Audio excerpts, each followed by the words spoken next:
도쿄예대 회화과 1차 실기과제 자화상. 작품은 야토라의 입을 빌려 자화상이라는 주제가 어떤 것인지 전문적인 이야기를 해줍니다. 그냥 자기 모습을 그리면 된다고 생각하기 쉽지만 그렇게 단순하기에 오히려 더 어려운 주제. 옛날부터 많은 화가들이 자화상을 그렸지만 그들 모두 자신만의 화풍을 가지고 있음은 물론 외형뿐만이 아니라 화가 자신의 존재를 드러내는 그림을 그려왔습니다. 그리고 이 생각을 야토라는 거울을 보면서 하는데, 처음에 야토라가 거울을 들여다보다가 거기서 자연스럽게 내면으로 장면이 전환되고, 그러다가 다시 또 자연스럽게 현실로 돌아오는 장면 전환이 아주 깔끔했습니다. 즉, 자화상이라는 주제에서 출제자의 의도는 수험생이 스스로를 어떻게 해석하는지를 묻는 것. 거기서부터 출발한 야토라는 자신이 스스로를 어떻게 생각하는지 돌이켜보는데, 이 장면은 블루 피리어드가 지금껏 사각형 구도를 많이 써온 걸 감안하더라도 극단적으로 느껴질 정도로 사각형의 구도를 사용하고 있습니다. 창틀과 벽 선반이 만들어내는 직선이 화면을 거의 격자처럼 구등분하는데, 기본적으로 사각형이 안정감을 만드는 구조이지만 여기서는 안정감을 넘어서서 거의 고정된 듯한 느낌을 주죠. 화면에 보이는 모든 사물은 고정되어 있고 야토라도 전혀 움직임 없이 스케치북만을 쳐다보고 있고, 그나마 뭔가 움직임의 가능성이 보이는 것은 일어서서 자기 밑그림을 보고 있는 화면에 불청객처럼 끼어든 앞자리 수험생뿐인데요. 이런 구도를 통해 작품은 야토라가 느끼는 답답한 심정을 강조하고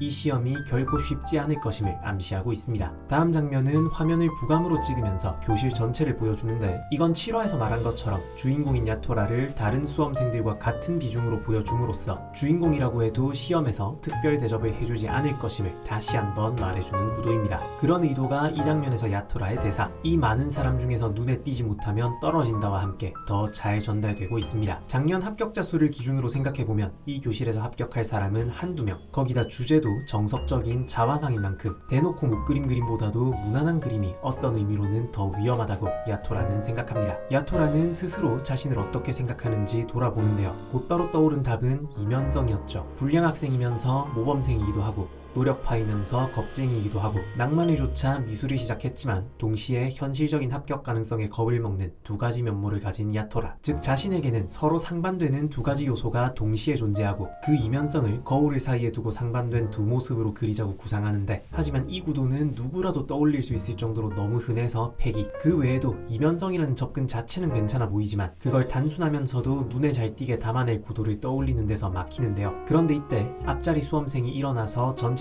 확인하려고 물러서던 중 야토라의 캔버스를 쓰러뜨리는 바람에 거울이 깨져버립니다. 가뜩이나 막혀있던 중에 사건까지 터지자 야토라는 진짜 울 것처럼 되어버리는데, 그런데 깨진 거울 조각을 바라보던 야토라에게 어떤 아이디어가 떠오르는데요. 그런데 여기서 앞장면을 다시 보시면 이것은 처음 나온 장면과 같은 구도이지만 아까는 가운데 창틀을 중심으로 대칭이었던 화면이 왼쪽으로 살짝 옮겨갔죠. 그러면서 아까는 그냥 화면에 끼어든 불청객으로만 보였던 앞자리 수험생이 전부 나오는데, 덕분에 지금 야토라가 독백을 하는, 원래라면 주인공만 관심을 받아야 할 이 장면에서 거의 주인공에 준하는 관심을 같이 받고 있습니다. 아까는 주인공 혼자 있었던 독백 장면에서 주인공과 같은 크기로 같이 나오는 데다 주인공 자체도 아까보다 화면의 중심에서 멀어졌으니까요. 그래서 이 장면을 처음 보는 사람들도 뭔가 관심이 야토라한테만 집중되지 않는 것 같은 느낌을 받았을 테고, 구도를 볼 줄 아는 사람들은 더 나아가서 앞자리 이 사람 뭔가 저지르겠다는 감까지 드는 그런 장면입니다. 그리고 이 시점에서 아까 그 장면에 불청객처럼 껴있던 이유가 드러나는 거죠. 여기서 사건을 일으킬 때 등장시키겠다는 복선을 여기서 깔고 있었던 겁니다. 여기서부터는 야토라보다도 먼저 반응해서 움직이는 장면, 몸을 던져서라도 거울을 받아내려고 하는 단독 클로즈업 장면,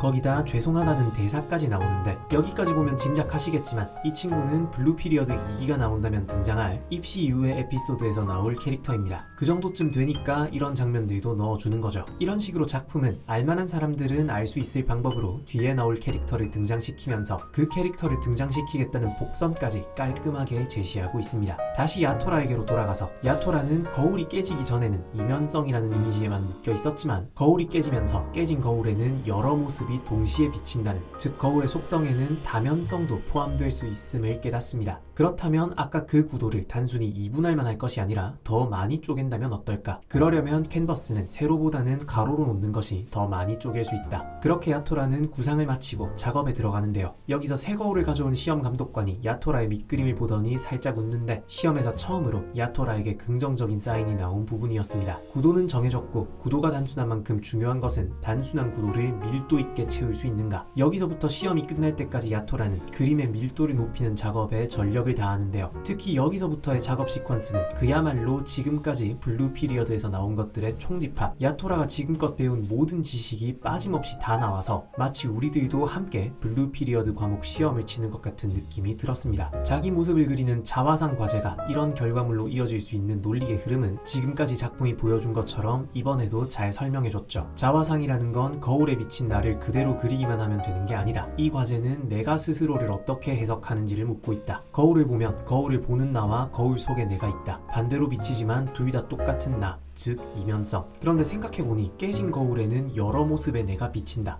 즉 다면성도 가능하다. 여기서 대상을 자신이 어떻게 해석하는지를 담아내야 한다. 이건 3화의 첫 면담에서 나온 내용입니다. 단순하면서도 눈에 띄는 구도를 만들어야 한다. 이건 4화에서 나온 여러가지 구도의 형태와 시선 유도. 여기서의 배움이 있었기에 처음 떠올린 이면성 구도는 바로 폐기할 수 있었습니다. 다면성의 구도를 구상할 때 야토라는 깨진 조각을 여러 개 그리는 구도는 즐겁지가 않다고 독백하는데요. 이건 7화에서 얻은 배움, 즐기는 힘이죠. 출제자가 원하는 대답이 아닌 나의 대답을 제시해야 한다. 그 배움이 있었기에 이 구도도 폐기할 수 있었습니다. 본격적인 작업 과정에 들어서서는 마스킹 테이프를 쓰거나 천으로 비비는 장면은 7화에서 오오바 선생님이 말해준 1차 시험에서 허용되는 것과 안 되는 것에 대한 내용이고, 화면에 긴장감이 생기도록 명도의 강약을 조절하려고 하는 부분은 4화에서 나온 시선을 끄는 구도. 무작정 채우기만 하면 그림 전체에 눈이 가면서 오히려 시선이 분산될 거라고 생각하는 것도 시선을 끄는 구도. 그러면 어떻게 하면 좋을까 생각하던 야토라는 2화의 첫 데생 수업에서 선생님이 해준 말을 떠올립니다. 구부러진 부분은 명암과 터치를 살짝 연하게 넣으면 더 입체적으로 보이게 할 수 있다. 그러니 어떤 부분은 일부러 약하게 채운다. 구도가 단순한 만큼 각 구에게 깊이 차이를 과장해서 밀도를 채우려 하는 부분 역시 4화에 나온 시선을 끄는 구도. 중간에 주어진 1시간 동안의 점심 휴게 시간에 아까 그 앞자리 수험생이 다가와 거울을 깨서 죄송하다며 90도 사과를 박는데요. 아까 장면들만 해도 앞으로 더 등장할 인물인 건 빼박이었는데 거기에 이런 사과 장면, 같이 힘내보자고 말하는 장면까지 넣어줬다는 건 그냥 확정이나 다름없죠. 이러면 처음 시험을 칠 때 야토라의 독백도 복선이었다는 걸 생각할 수 있게 됩니다. 이 교실에서 합격하는 사람은 1명 아니면 2명 수준. 그 한두 명이 야토라 아니면 저 친구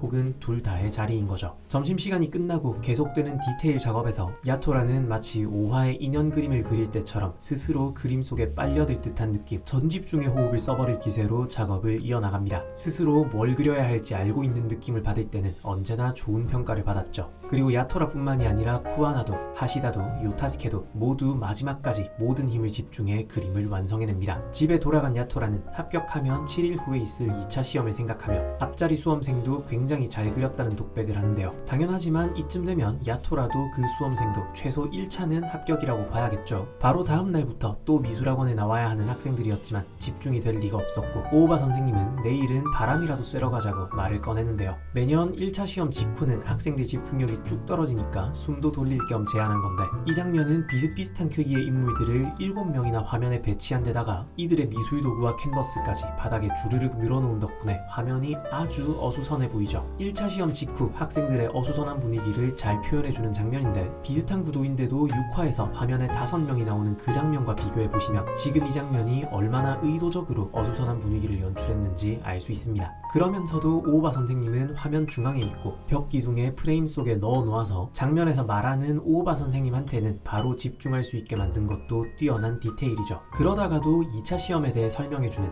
우리가 집중해야 하는 중요한 장면에서는 아까처럼 6명이 화면에 나오는데도 아주 깔끔하게 안정된 구도를 만들어냅니다. 2차 시험은 3일에 걸쳐 유화 한 장을 제출해야 하고 또 포트폴리오 느낌으로 스케치북을 제출해야 한다고 하는데요. 그리고 도쿄예대의 심사 방식에 대해서도 알려주는데, 1차 시험은 심사하는 교수들 중 1명 이상이 좋다고 말해주면 일단 합격이지만 2차는 2명 이상이 좋다고 해야 후보로 뽑힐 수 있고, 그렇게 뽑힌 후보의 1차, 2차 작품과 스케치북까지 교수 전원이 더 철저히 심사한 끝에 비로소 최종 합격자가 되는 거라고 하네요. 듣기만 해도 굉장히 빡센 시스템인데 현역 경쟁률이 200대 1인 데는 다 이유가 있었습니다. 다음날 선생님이 학생들을 데려간 곳은 박물관이었습니다. 새로운 자극에 다들 즐거워하고 야토라도 전날까지는 연습도 많이 못한 2차 시험 유화 괜찮을까 걱정이 앞섰지만 마키 덕분에 무작정 숨을 참고 집중만 하는 중요한 것은 하수. 숨을 내쉬어야 다시 숨을 들이쉴 수도 있다는 걸 깨닫고 긴장을 좀 내려놓습니다. 이대로 즐거운 관람하고 끝인 줄 알았지만 오오바 선생님은 아까는 관객의 입장으로 구경했으니 이제는 미술학도의 입장으로 제대로 감상하면서 1회차 관람 때와의 차이점을 중심으로 마음에 드는 작품을 그려보라고 주문하는데, 그런 과제를 포함해도 전체적으로는 숨 돌리기에 가까운 느낌이었지만 이 시퀀스도 전체적으로 디테일 뛰어난 구도가 가득합니다. 이번 박물관 취재 사생을 통해 야토라는 새로운 자극과 함께 새삼 자신은 그냥 평범하며 그렇더라도 반드시 눈에 띄거나 남을 따라할 필요는 없다며 약간의 안심을 얻었고, 그렇게 다음날